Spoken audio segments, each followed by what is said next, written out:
மாநிலத்தின் அதிகார வரம்புக்குள் மத்திய புலனாய்வு அமைப்பு விசாரணை செய்யும் அனுமதியை ரத்து செய்த பிறகும் விசாரணை தொடர்வதை எதிர்த்து மேற்கு வங்க அரசு தாக்கல் செய்த மனு விசாரணைக்கு உரியதுதான் என உச்சநீதிமன்றம் தீர்ப்பளித்துள்ளது. மத்திய அரசின் விசாரணை அமைப்பான சிபிஐ தங்கள் மாநிலத்தில் விசாரணை மேற்கொள்வதற்கும் சோதனைகள் மேற்கொள்வதற்கும் வழங்கப்பட்டிருந்த பொது அனுமதியை மேற்கு வங்க மாநிலம் 2018ஆம் ஆண்டு நவம்பர் 18ஆம் தேதி திரும்பப் பெற்றது.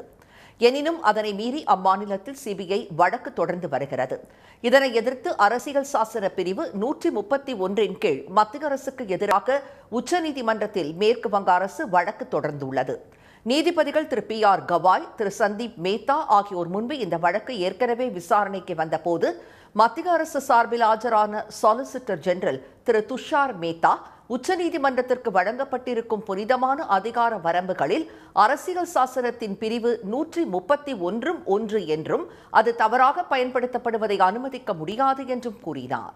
மேற்கு வங்க அரசு குறிப்பிட்டுள்ள வழக்குகள் எதுவும் மத்திய அரசால் பதிவு செய்யப்படவில்லை என்றும் மத்திய அரசின் கட்டுப்பாட்டில் இல்லாத சிபிஐ தான் வழக்கு பதிவு செய்துள்ளதாகவும் தெரிவித்தார்.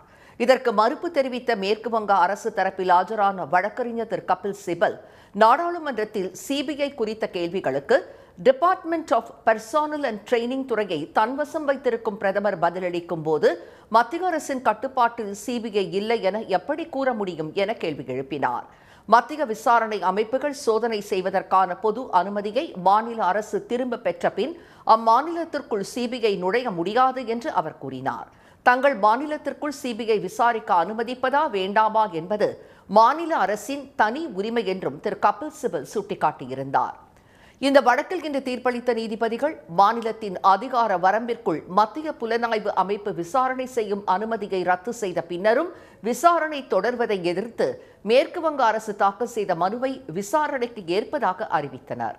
மேற்கு வங்க அரசு உண்மையை மறைப்பதாக மத்திய அரசு கூறியதை ஏற்க மறுத்த நீதிபதிகள் வழக்கு விசாரணையை அடுத்த மாதம் 13ஆம் தேதிக்கு ஒத்திவைத்தனர்.